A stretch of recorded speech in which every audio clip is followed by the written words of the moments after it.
ఈ రోజు మళ్ళీ ఒక కొత్త స్కీమ్ తీసుకొచ్చాడు. ఆ స్కీమ్ పేరే ఆడుదాం ఆంధ్ర అంట. ప్రజలను అడిగిన ఆడుదాం ఆంధ్ర పైన మీ అభిప్రాయం ఏంటని.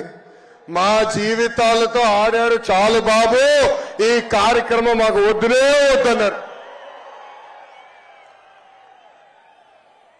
జగన్ ఒక ఐపీఎల్ టీం కూడా పెడతాడంట. ఆ ఐపీఎల్ టీం పేరేంటో తెలుసా? కోడి కత్తి వారియర్స్. ఆ ఐపీఎల్ లో టీం మెంబర్స్ ఎవరో తెలుసా? Senior batsmen Avinash Reddy. బాబాయిని గట్టి కొట్టాడు కదా. బెట్టింగ్ స్టార్ అనిల్ యాదవ్, అరగంట స్టార్ అంబట్టి, గంట star Avanthi, all-rounder Gorantla Madhav, reel star Bharat, బూత్ల star Kodali Nani, pinch hitter BF Madhusudan Reddy. అబ్బో, ఎంత అద్భుతమైన ఐపీఎల్ టీమో ఇది. ఈ యువగలం పాదయాత్ర నాకెన్నో పాఠాలు నేర్పించింది. నాయకుడు అనే వ్యక్తి ఎంత బాధ్యతతో ఉండాలో నేను తెలుసుకున్నా.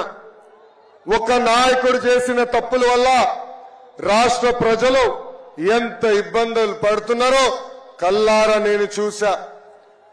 అడుగడుగునా ఈ జగన్ చేస్తున్న విధ్వంసం కంపడింది. ఉద్యోగాలు లేక యువత పక్క రాష్ట్రాలకి వలసలు వెళ్లే పరిస్థితి, నకిలీ విత్తనాలతో రైతులు నష్టపోయే పరిస్థితి, తాగునీటి కోసం మహిళలు బిందెలు పట్టుకుని కిలోమీటర్లు నడిచే పరిస్థితి. ఉమ్మడి చిత్తూరు జిల్లాలో మన చంద్రబాబు నాయుడు గారు తీసుకొచ్చిన ఎలక్ట్రానిక్స్ కంపెనీలు నేను చూశాను. అదే విధంగా పాపాల పెద్దిరెడ్డి అవినీతి సామ్రాజ్యం కూడా నేను చూశాను. అనంతపురంలో మన చంద్రబాబు గారు తెచ్చిన కియా మోటార్స్ డ్రిప్ ఇరిగేషన్ కనిపించినాయి. జగన్ తీసుకొచ్చిన కష్టాలు, కన్నీరు కూడా కనిపించినాయి. ఉమ్మడి కర్నూలు జిల్లాలో చంద్రన్న తీసుకొచ్చిన airport, mega seed park, mega solar park, cement ఫ్యాక్టరీలు, తాగునీటి ప్రాజెక్టులు, సాగునీటి ప్రాజెక్టులు కనిపించినాయి. జగన్ చేసిన విధ్వంసం కూడా అక్కడ నాకు కనిపించింది. శ్రీకాళహస్తి నియోజకవర్గంలో రజక సామాజిక వర్గానికి చెందిన మహిళ మునిరాజమ్మ నా దగ్గరికి వచ్చి ఆమె కష్టాలు చెప్పింది.